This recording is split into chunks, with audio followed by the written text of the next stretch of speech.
Olá, amados e amadas irmãs em Cristo Jesus, que a graça e a paz do Senhor seja com todos vocês.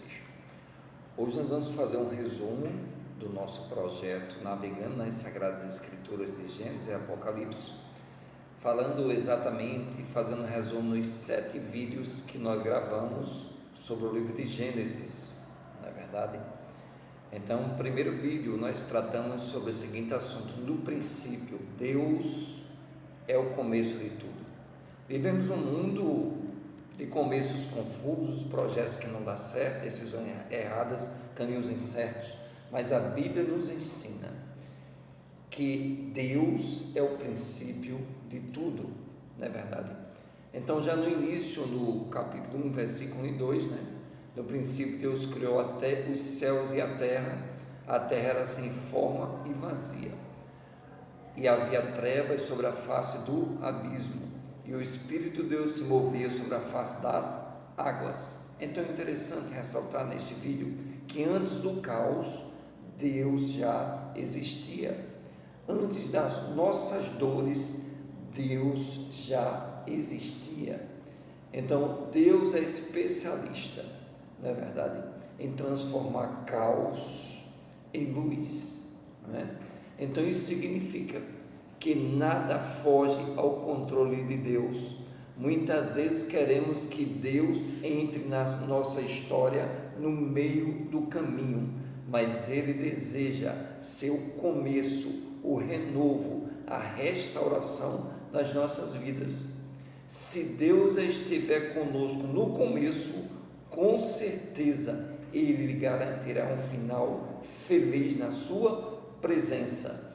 Depois nós falamos no vídeo segundo sobre haja luz, o poder da palavra de Deus, que está lá em Gênesis capítulo 1, versículo 3. Então, esse versículo deixa bem claro o momento em que nós estivermos mais nas trevas, em que tudo parecer escuro, mente confusa, coração pesado, decisões difíceis. Então nós temos que entender que Deus não discutiu com as trevas para criar a luz, simplesmente Ele disse: haja a luz. A luz não foi construída, ela foi liberada da palavra de Deus. Uma palavra de Deus nas nossas vidas muda tudo.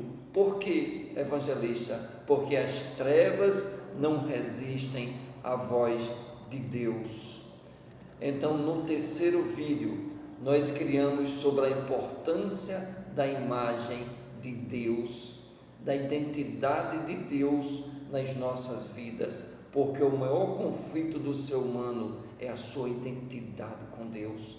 Nós verdadeiramente fomos criados à imagem e semelhança de Deus, mas para nós termos a identidade de Deus, nós temos que ter valor espiritual, propósito eterno e uma comunhão divina nas nossas atitudes. Porque, igreja abençoada, porque o pecado pode distorcer, mas nunca vai apagar a nossa origem em Cristo Jesus. Muitas vezes nós estamos tentando provar alguma coisa para as pessoas, buscando aceitação do meio onde nós estamos, mas isso coloca o propósito de Deus nas nossas vidas em segundo plano, e Deus tem que estar no primeiro plano nas nossas vidas. Depois nós viemos para o quarto vídeo: não é bom estar só, o valor da comunhão. Quando nós descobrimos o propósito de Deus nas nossas vidas, nós verdadeiramente nos alinhamos a pessoas para poder o quê? Ter uma comunhão. Isso é baseado na família, projeto de Deus. Isso é baseado também para dentro da igreja de Cristo Jesus como membresia. Vivemos a geração mais conectada de todos os tempos. A inteligência artificial, a Wi-Fi, mas esta geração é a geração mais solitária de todo o tempo. A depressão, suicídio, ansiedade, vários males assolam esse tempo, essa geração. Então Deus disse: não é bom, porque quando nós nos isolamos, nós ficamos fracos. A comunhão na igreja fortalece a nossa fé e, principalmente, a comunhão na igreja nos leva a um projeto de Deus junto da membresia da igreja, a qual Cristo é o cabeça. Porque Deus nos conecta? Deus nos conecta para podermos nos apoiar, para podermos crescer, para poder curar nossas doenças do pecado. Então, amados e amadas da Igreja de Cristo Jesus, valorize sua família, invista em relacionamentos saudáveis e permaneçam firmes na igreja, porque esta é a vontade de Deus. Passando para o próximo vídeo, quinto, o pecado começa no coração. Está lá em Gênesis capítulo 3, versículo 6. Amada igreja do Senhor Jesus, ninguém cai de repente. Quando nós pecamos, tudo já começou antes. O processo do pecado, ele nos envolve e ele vai entrando nos nossos corações. A questão do adultério, como é que acontece? Viu, desejou, pecou.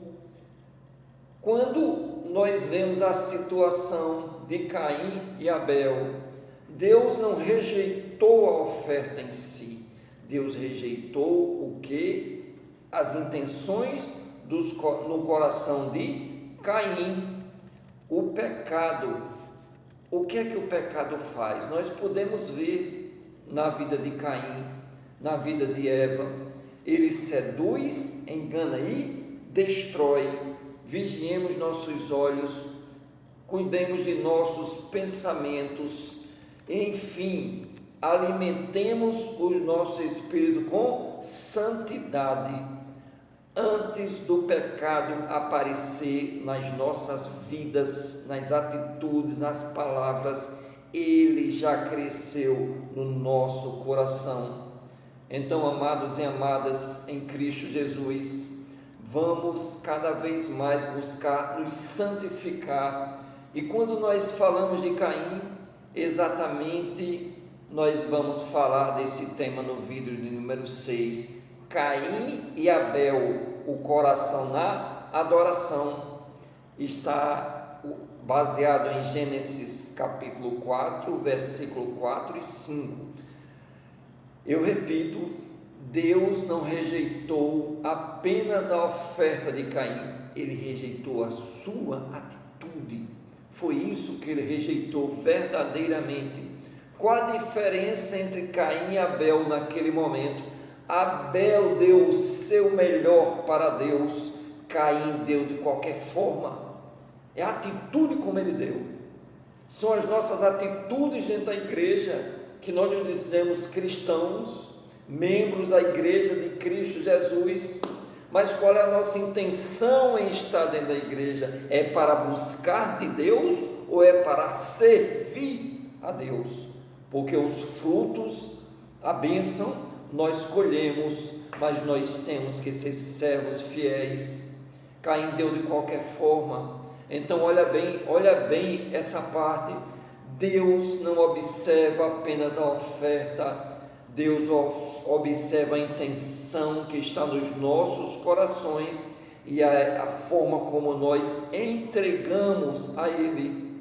A verdadeira adoração, amados e amadas em Cristo Jesus, não está na aparência, não é o mais rico, não é o mais bonito, não é o que veste a roupa melhor, não é o mais eloquente, não é o mais culto. A adoração verdadeira não é aparência, é entregar o melhor para Deus, é adorar com sinceridade e alinhar a palavra não apenas no coração, mas também nas ações, porque Deus não busca a perfeição, Ele busca sinceridade, porque perfeito só Ele que está nos céus. E agora, já passando para o último vídeo, nós vamos sair de Caim e vamos entrar na história de Abraão. O título do vídeo é Obediência que gera promessas. está baseada em Gênesis 2, versículo 1 e 2. Prestem bem atenção quando ler esses versículos. Deus chama Abraão para sair, mas ele não explica nada para onde ele vai. Ele poderia ter dito: Abraão, tu vais para Jerusalém, vamos dizer assim, contemporaneamente, Jerusalém, Dubai, Rio de Janeiro, Washington. Não, ele não definiu para onde ele ia. Quando ele convidou Abraão, ele convidou apenas para sair. E por que Abraão foi? Porque, diferente de muitos nós, Abraão tinha fé, renunciava e tinha confiança a Deus. E Abraão decidiu também fazer o que muitas vezes não vemos nem dentro das igrejas. Primeiro, sair da zona de conforto, sair da sua área de conhecimento e sair do controle da sua vida para entregar tudo nas mãos de Deus. Então, amadas e amados irmãos em Cristo Jesus, já encerrando este vídeo, esse resumo, obedeça a Deus mesmo sem entender. Confie no processo de Deus, porque grandes promessas estão do outro lado da obediência. Então, amados e amadas em Cristo Jesus, esse foi o resumo de todo o livro de Gênesis em 11 minutos. Que Deus abençoe a todos vocês. Continuem assistindo os vídeos, se inscrevendo no canal.